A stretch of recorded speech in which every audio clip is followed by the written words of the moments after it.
Chicken patties বিক্রি করা যদি সেখানে অন্যায় হয়, হ্যাঁ, তাহলে সেখানে যে চামড়ার ব্যাগ নিয়ে ঢুকেছে তাতে অন্যায় নেই।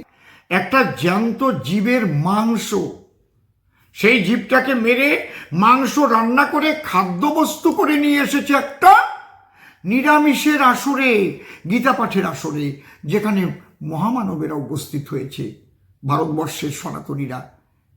সেখানে সে চিকেন প্যাটিস বিক্রি করছে, তার সঙ্গে চামড়ার ব্যাগের তুলনা দিচ্ছে। ওই ব্যাগটা কি সে কামড়ে কামড়ে খাচ্ছে আর গীতা পাঠ করছে? অভদ্র কোথাকার, অজ্ঞানী কোথাকার। তাহলে তো খোল করতাল বাজানো যাবে না, জয় ডঙ্কা বাজানো যাবে না, চামড়া ব্যবহার করা যাবে না। মতুয়ারা যে ডঙ্কা বাজিয়ে হরিনাম করে, ডঙ্কা তো গরুর চামড়া দিয়ে সেটা তৈরি করা থাকে। তাহলে কি গরুর মাংসটা খাচ্ছে? গরুটা তো মারা গেছে, ওর চামড়াটা রিভাইন করে তেলের ও লবণের মধ্যে রেখে সুন্দর করে পরিষ্কার পরিচ্ছন্ন করে একটা চামড়া দিয়ে ছাউনি তৈরি করে, তবলা, ঢোল, খোল। তাহলে এগুলো কিছুই তো চলবে না। আপনি যেটা বলছেন, কোনো মন্দিরে ওটা নিয়ে যাওয়া যাবে না।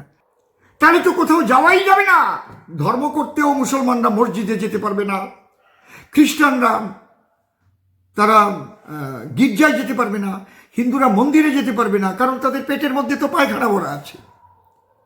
তাহলে পেটটাকে আগে একদম ধুয়ে মুছে নাড়ি ভুড়ি সমস্ত কিছু পরিষ্কার করে ভালো সাবান দিয়ে, সেন্টযুক্ত সাবান দিয়ে পরিষ্কার পরিচ্ছন্ন করে বৃহদান্ত ক্ষুদ্রান্ত যেখানে যা নাড়ি ভুড়িতে যা একটু ময়লা আবর্জনা আছে পাকস্থলী পর্যন্ত একদম পরিষ্কার করে, আমরা যেমন মাছ খাবার সময় পাকস্থলী অনেক সময় পরিষ্কার করি, তাহলে পেটটা চিরে তারপরে গু বের করে তারপরে যাবে ধর্মস্থান।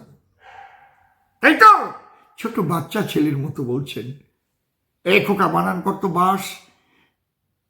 বলে স্যার কঞ্চিওয়ালা বাস না একদম পরিষ্কার বাস? বলে কঞ্চি থাকলে কি করবে? বলে চন্দ্রবিন্দু লাগাবো, একটু ওয়েট হবে। আর যদি ঝোড়া বাস হয়, কঞ্চি না থাকে, তাহলে চন্দ্রবিন্দু লাগাবো না। একদম বাচ্চা ছেলের মতো কথা। একটা বাচ্চা তার বাবাকে বলছে, বাবা কি আমি তোমার চাইতে 1 মাসের বড়। কি করে? বলে ঠাকুরমা নিজে বলেছে, তুমি 8 মাসে গর্ভ থেকে প্রসব হয়েছ, আর আমি 9 মাসে প্রসব হয়েছি, এই 1 মাসের বড়। এই যুক্তিও যা, আপনার যুক্তিও তা। এই ধরনের বক্তব্য রেখে কখনোই মানুষকে সত্যের পথ থেকে আপনি বিপথে নিতে পারবেন না। এখনো হুঁশিয়ার হয়ে যান। স্বধর্মে নিধনং শ্রেয় পরধর্ম ভয়াবহ। নিজের ধর্মকে রক্ষা করবার জন্য সচেষ্ট হন, তাই না হলে আর ঘন্টা নাড়ানো আপনার চলবে না, ওই পূজার ঢাকার বাজবে না। ঠাকুর মশাই, চক্রবর্তী বাবু, মনে রাখবেন। নমস্কার, ভালো থাকবেন।